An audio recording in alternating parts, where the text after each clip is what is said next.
Welcome to படம் பேசு channel. இன்றைக்கி நம்ம சேனலில் முத்துஸ்ரீ அப்படிங்கிற ஒரு மலையாள வெப் சீரிஸ் பார்க்க போகிறோம். இது ஒரு ஹாரர் த்ரில்லர் மூவி. படத்தோட ஃபர்ஸ்ட் சீனில் ராஜன்ற ஒருத்தன் கீரி பிள்ளையை வேட்டையாடி அதை அவங்க அம்மாவுக்கு கறியாக செஞ்சு கொடுக்குறான். இதை பார்த்து அவங்க ஒய்ஃபு அங்கேருந்து கீழே விழுறாங்க. மறுநாள் காலையில் அவன் ஒய்ஃபுக்கு அடிப்பட்ட இடத்துல மருந்து வச்சிட்ருக்கான். அப்போது அவன் ஒய்ஃப் கேட்குறாங்க, இதெல்லாம் என்ன நடக்குது, ஏன் இப்படி அப்படின்னு கேட்குறாங்க. அப்போது அவன் சொல்கிறான், எங்கள் அம்மா ஒரு மாந்திரிகம் செய்கிறவங்க, அவங்களுக்கு வந்துட்டு இந்த கீரிப்பிள்ளையும் சரக்கடிக்கிறது தான் பழக்கம். ராஜனோட ஒய்ஃபுக்கு ஒரு மாதிரி வினோதமாக இருக்குது. ஒரு நாள் காய்கறி வாங்க அவள் ஊருக்குள்ளே போகிறா, காட்டு வழியாக நடந்து. அப்போது அங்கே பூ விற்கிற ஒரு பொண்ணு, நீ இந்த வீட்டில் தான் கல்யாணம் பண்ணி வந்திருக்கியா அப்படின்னு சொல்லி கேட்குறான். கேட்டதும் இல்லாமல் இந்த ஊரில் யாருக்கும் குழந்தையே பிறக்காது, அப்படியே பிறந்தாலும் செத்துரும் அப்படின்னு சொல்லி பயம்படுத்துகிறான். பூ விற்கிற பொண்ணு சொல்லிட்டு போன கொஞ்ச நாளில் இவ ப்ரெக்னென்ட் ஆகிறா. அம்மா பண்ணுறது எதுவுமே பிடிக்காம அவன் ஒய்ஃபு அவன்கிட்ட சொல்லிட்டு இருக்கப்போ ராஜன் சொல்கிறான், எங்கள் அம்மாவுக்கு உடம்பு சரியில்லை, அவ்வளோதான், மற்றபடி இதெல்லாம் ஊரில் சொல்கிற வதந்தி தான் அப்படின்னு சொல்கிறான். வயிற்றில் இருந்த குழந்தை கலைஞ்சிருச்சு. அதுக்கப்புறம் அவங்க 2 பேரும் ரொம்ப வருத்தப்பட்டாங்க.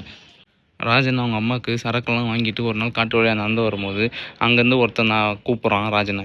நான் உங்கள் அண்ணன், நீ உங்கள் அம்மாவை கொன்னுடு, உங்கள் அம்மா வந்து ஒரு ராட்சசி அப்படின்னு சொல்கிறான். அந்த டைமில் இவன் அதையெல்லாம் நம்பாமல், நீ எங்கள் அம்மாவை பற்றி தப்பாக பேசாத, நீ யாருன்னு எனக்கு தெரியாதுன்னு சொல்லிட்டு அங்கேருந்து கிளம்பிடுறான். உங்கள் அம்மா ராஜனுக்கு இந்த மாதிரி குழந்தை கலைஞ்சது இருந்துச்சு, நீ வருத்தப்படாத, இன்னொரு குழந்தை பிறக்கும் அப்படின்னு சொல்கிறான். அதை இவன் ஒய்ஃபு கிட்ட வந்து சொல்லும்போது, ஆல்ரெடி பிறந்த குழந்தை செத்துருச்சு, அதை பற்றி உனக்கு கவலை இல்லையான்னு கேட்குறான். ராஜனோட ஒய்ஃப் வாயில் இந்த பாட்டி எதையோ ஊற்றுறான். 2 நாள் கழிச்சு பார்த்தா இவ ப்ரெக்னென்ட் அப்படின்னு சொல்லி ராஜன்கிட்ட சொல்கிறான். ராஜனுக்கு ஒரு பக்கம் சந்தோஷமாக இருந்தாலும் இன்னொரு பக்கம் எப்படின்னு தெரியாமல் அவன் அதை கண்டுக்காமல் விட்டுடுறான். பிரசவ வலியில் ரொம்ப துடிச்சிட்டு இருந்தான். அன்றைக்கி ராத்திரி செம்ம மழை பெய்யுது. ஊருக்குள்ளே போய் ஒரு பாட்டியை கூப்பிட்றான். அந்த பாட்டி வரலன்னு சொல்கிறாங்க. நான் வந்தால் செத்துருவேன்னு சொல்கிறாங்க. இவன் காலில் விழுந்து கெஞ்சுறான். அதுக்கப்புறம் அந்த பாட்டி ஒத்துக்கிட்டு வீட்டுக்கு வராங்க. வீட்டுக்கு வந்து பார்த்தா ஆல்ரெடி பிரசவம் முடிஞ்சு அவள் ரத்த வெள்ளத்தில் இருக்கா. குழந்தைய அந்த பாட்டி கையில் வச்சு கொஞ்சிட்டு இருக்காங்க. அவங்க அம்மா கையில் இருக்க குழந்தைய பார்த்தவொடனே அவனுக்கு ஒரு மாதிரி ஆகிடுச்சு. ஆல்ரெடி அவங்க அண்ணன் சொல்லிட்டு ஒருத்தன் சொல்லிட்டு இருந்தான், இந்த மாதிரி உனக்கு பிறக்கிற குழந்தை வந்து ஒரு ராட்சசனாக தான் இருக்கும். அந்த குழந்தைய அவங்க அம்மா கையில் வச்சு பார்க்கும்போது இவனுக்கு சந்தேகம் வந்து இவன் அதுக்கப்புறத்துலேருந்து ஃபுல்லாக குடிக்க ஆரம்பிச்சிடுறான். குழந்தைக்கு ஸ்ரீகுட்டன் பேர் வைக்கிறாங்க. வளர ஆரம்பிக்கிறான்.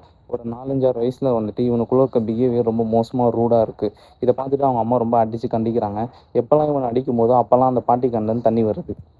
ராஜனை கூப்பிட்டு சொல்கிறாங்க, இந்த மாதிரி உன் பையன் நடவடிக்கை சரியில்லை, ஆல்ரெடி உன்னோட பரம்பரையை பற்றி எங்களுக்கு தெரியும், ஏதாச்சும் இடம் உடம்பு ஆயிடுச்சுன்னா உங்களை குடும்பத்தோடு கொளுத்திடுவோம், நீ அதை வச்சு பார்த்து நடந்துக்கோ அப்படின்னு சொல்கிறாங்க.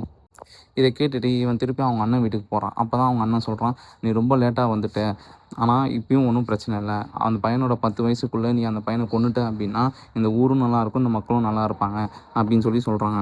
அவங்க அண்ணன் ராஜன் கிட்ட, உங்கள் அம்மா 18 வயசில் இருக்கும்போது இறந்துட்டாங்க, இப்போ இருக்கிறது ராட்சசி, நீ அந்த ராட்சசிக்கு ஒரு அடிமை.